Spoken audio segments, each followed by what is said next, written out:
Item ಯಾವುದೇ ಇರಲಿ try ಮಾಡಿ ಆಚಿ ಚಿಕನ್ ಮಸಾಲಾ.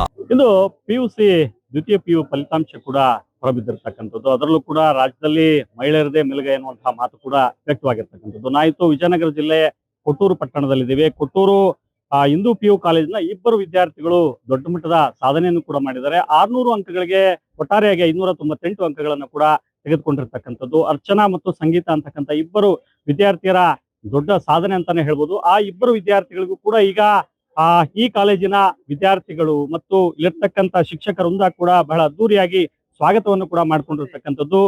ಅದೇ ರೀತಿಯಾಗಿ ಈಗ ನಮ್ಮ ಜೊತೆ ಇದೇ ಕಾಲೇಜಿನ ವಿದ್ಯಾರ್ಥಿಯಾದಂತ 598 ಅಂಕಗಳನ್ನ ತೆಗೆದುಕೊಂಡಿರ್ತಕ್ಕಂಥ ಅರ್ಚನಾ ಕೂಡ ಇದ್ದಾರೆ. ಅವ್ರನ್ನೇ ಮಾತಾಡ್ತಾ ಹೋಗೋಣ, ಯಾವ ರೀತಿಯಾಗಿ ಅವರು ಅಭ್ಯಾಸವನ್ನ ಮಾಡ್ತಾ ಇದ್ರು ಅನ್ನುವಂಥದ್ದು ಕೂಡ.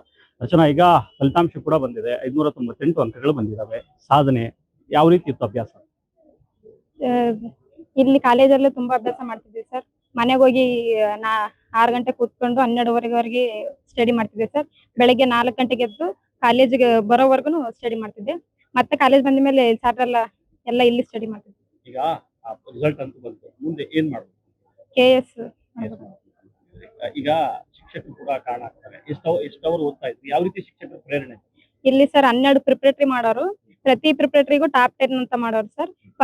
ಫಸ್ಟ್ ಬಂದವರಿಗೆ ಯಾವ್ದೇ ಡಿಪಾರ್ಟ್ಮೆಂಟ್ ಆಗ್ಲಿ 1000 ರೂಪಾಯಿ ಫೀ ಇದನ್ನ ಕೊಡೋರು ಸರ್, ಅಮೌಂಟ್. ನಾನ್ ಯಾವಾಗ್ಲೂ 3rd ಪ್ಲೇಸ್ ಅಲ್ಲಿ ಇರ್ತಿದ್ದೆ. ಫಸ್ಟ್ ಬರ್ಬೇಕಂತ ಬಹಳ ಎಫೆಕ್ಟ್ ಆಗ್ತಿತ್ತು ಸರ್. ಒಂದ್ 3 ಪ್ರಿಪರೇಟರಿ ಫಸ್ಟ್ ಬಂದೆ.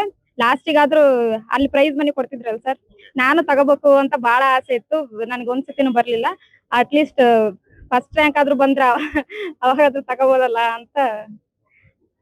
ಅದೇ ರೀತಿಯಾಗಿ ಕಾಲೇಜಿನ ಪ್ರಾಂಶುಪಾಲರು ಕೂಡ ಇದ್ದಾರೆ, ಅವ್ರನ್ನೇ ಮಾತಾಡ್ತಾ ಹೋಗೋಣ. ಸರ್, ಯಾವ ರೀತಿ ಇತ್ತು, ಯಾವ ರೀತಿಯಾಗಿ ತಾವು ಸ್ಫೂರ್ತಿ ಆಗಿದ್ರಿ? ಸರ್, ಮುಖ್ಯವಾಗಿ ಮಕ್ಕಳಿಗೆ ನಾವು ನಮ್ದೇ ಆಗಿರ್ತಕ್ಕಂಥ ಒಂದು ಕೌಶಲ್ಯ ಭರಿತ ಬೋಧನೆಯಿಂದ ಮಕ್ಕಳನ್ನ ಪ್ರಿಪೇರ್ ಮಾಡ್ತಾ ಇದ್ವಿ.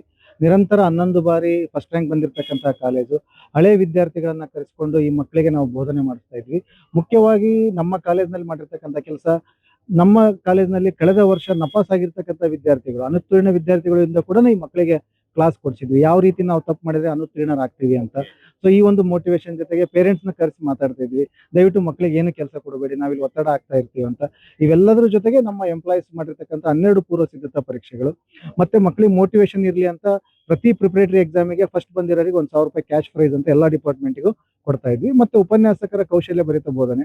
ಒಂದು ಪೂರ್ವ ಸಿದ್ಧತಾ ಪರೀಕ್ಷೆ ಬರೆದು ಮಗು ಇನ್ನೊಂದು ಪೂರ್ವ ಸಿದ್ಧತಾ ಪರೀಕ್ಷೆ ಬರೆಯೋದ್ರಷ್ಟೊತ್ತಿಗೆ ಆ ವಿಷಯದಲ್ಲಿ ಆಗಿರ್ತಕ್ಕಂಥ ಎರರ್ಸ್ ಅನ್ನ ಮಕ್ಕಳಿಗೆ ಹೇಳ್ತಾ ಇದ್ವಿ. ಮತ್ತೆ ನಮ್ಮ ಡಿಪಾರ್ಟ್ಮೆಂಟ್ ಆಫ್ ಪ್ರೀ ಯೂನಿವರ್ಸಿಟಿ ಅವರು ವೆಬ್ಸೈಟ್ ಅಲ್ಲಿ ಬಿಟ್ಟಿರ್ತಕ್ಕಂಥ ಕ್ವಶನ್ ಬ್ಯಾಂಕ್ ಇರ್ಬೋದು, ಮತ್ತೆ ನಮ್ಮ ಸ್ಟೇಟ್ ಲೆವೆಲ್ ನಡೆದಿರ್ತಕ್ಕಂಥ ಪೂರ್ವ ಸಿದ್ಧತಾ ಪರೀಕ್ಷೆ, ಇವನ್ನೆಲ್ಲವನ್ನು ನಾವು ಸದ್ಬಳಕೆ ಮಾಡ್ಕೊಂಡ್ವಿ. ಹಾಗಾಗಿ ಇವತ್ತು ನಮ್ಮ ಇಬ್ಬರು ವಿದ್ಯಾರ್ಥಿನಿಯರು ಸ್ಟೇಟಿಗೆ ಫಸ್ಟ್ ರ್ಯಾಂಕ್ ಬಂದ್ರು ಅನ್ನೋದು ನಮ್ಮ ಅನಿಸಿಕೆ. ತುಂಬಾ ಖುಷಿ ಇದೆ ಸರ್. Okay, thank you. ಇದು ಇಲ್ಲಿರ್ತಕ್ಕಂಥ ಪ್ರಾಂಶುಪಾಲರಾಗಿರ್ತಕ್ಕಂಥ ವೀರಭದ್ರಪ್ಪ ಅವರ ಮಾತು. ವಿಜಯನಗರದಿಂದ ಮಂಜುನಾಥ್, ಜಿ ನ್ಯೂಸ್ ಕನ್ನಡ.